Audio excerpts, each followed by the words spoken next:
Mic के नीचे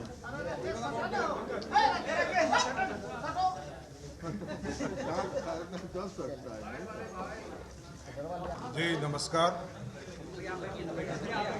आज इस प्रेस वार्ता में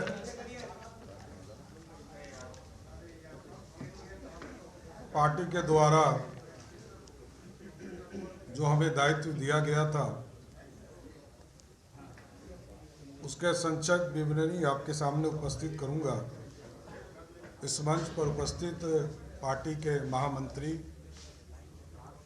पार्टी के नेता और विधान परिषद सदस्य देवेश जी,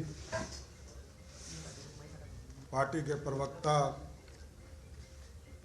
अरविंद जी, अशोक भट्ट साहब, राजू झा जी, हम लोगों के प्रभारी आदरणीय राकेश सिंह जी और इस मंच के सामने उपस्थित तमाम मीडिया से जुड़े साथियों। 9 फरवरी को पार्टी के द्वारा बिहार सरकार में दायित्व दिया गया काम करने का। मैं इसके लिए देश के प्रधानमंत्री आदरणीय नरेंद्र मोदी जी, पूरी भारतीय जनता पार्टी के राष्ट्रीय अध्यक्ष आदरणीय जेपी नड्डा जी और देश के गृह मंत्री आदरणीय अमित शाह जी को और प्रदेश के नेतृत्व हमारे उप मुख्यमंत्री द्वय तारकिशोर जी और रेणु देवी जी और पार्टी के अध्यक्ष डॉक्टर संजय जायसवाल जी को मैं धन्यवाद देता हूं, जिन्होंने 1 वर्ष तक लगातार काम करने का मौका दिया। हमारे पंचायती राज विभाग में जो महत्वपूर्ण चीज़ों का हमारे आने के बाद चीज़ें को स्थापित करने का काम की शुरुआत की गई, तो उसमें 2-3 महत्वपूर्ण चीज़ें थी। वैसे और विस्तार से हम कई 14 पॉइंट्स हम आपको उपलब्ध कराएंगे। हमारे आने के पहले 8,387 पंचायत हुआ करता था।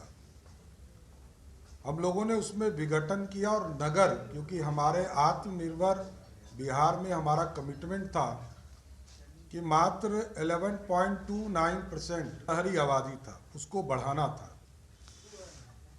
तो पार्टी और एनडीए सरकार ने यह तय किया था कि हम 320 पंचायतों को नगर निकाय में हम शामिल किए। 1344 वार्ड का जो गठन था वो विघटन हुआ और हम लोग नगर की व्यवस्था को और थोड़ा इंफ्रास्ट्रक्चर को बढ़ाने का काम शुरुआत किया गया, जो आप लगातार देख रहे हैं कि आगे के दिनों में इसकी भी चुनाव की प्रक्रिया होगी। हमारे लिए एक महत्वपूर्ण कार्य था, वो था चुनाव, क्योंकि बोगस वोटिंग लगातार ये चैलेंज रहता था राज्य सरकार और राज्य निर्वाचन आयोग के लिए कि बिहार के चुनाव में बोगस वोटिंग का प्रयोग करके लोग मुखिया, उप मुखिया, जिला परिषद के सदस्य, पंचायत समिति के सदस्य, वार्ड सदस्य बनते थे। तो उस पूरी व्यवस्था में हम लोगों ने पूरा संशोधन किया। पहली बार बिहार में ईवीएम से चुनाव कराया गया। जो 2005 के चुनाव से जो अटल बिहारी वाजपेयी जी ने इस देश में ईवीएम का प्रयोग पहली बार 2004 में किया, उसको हम लोग पंचायत त्रिस्तरीय चुनाव में भी लाने का काम किए। और आपको जानकर खुशी भी होगी कि पूरे चुनाव प्रक्रिया को पूरी तरह डिजिटल हम लोगों ने किया। ईवीएम का प्रयोग किया, वेब कास्टिंग का प्रयोग किया, जिससे कि बूथ पर किसी तरह की कोई गड़बड़ी नहीं हो, और इसके बाद ओसीआर के माध्यम से इसका काउंटिंग भी कराया। तो ये पूरा सिस्टम जो आप समझते हैं कि टेक्नोलॉजी का प्रयोग, ऑप्टिकल कैरेक्टर रिकॉग्निशन जो है, उसके माध्यम से कोई गिनती में भी जो प्रयोग करते थे कि स्थानीय पदाधिकारी, जनप्रतिनिधियों पर ये आरोप लगते थे कि हमारे चुनाव में धांधली हुई, हमारे लोगों को हरा दिया गया।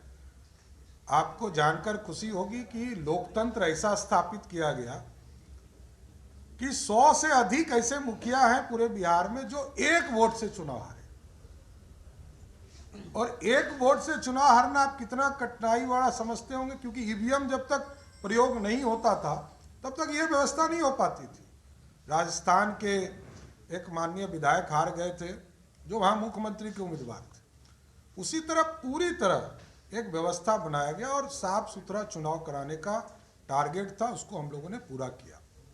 इस बीच में कोरोना की पूरी लहर हम लोगों ने दूसरी लहर झेला। आप समझ सकते हैं कि दूसरी लहर को और तीसरी लहर, ये दोनों स्थिति को हम लोगों ने झेला। और पहली बार पंचायती राज विभाग पूरी तरह ग्रामीण स्तर पर, आपको जानकर आश्चर्य होगा कि हम हेल्थ सेक्टर में भी लोगों को सहयोग करते रहे। हम लोग पंचायतों में साबुन वितरण का काम किया गया।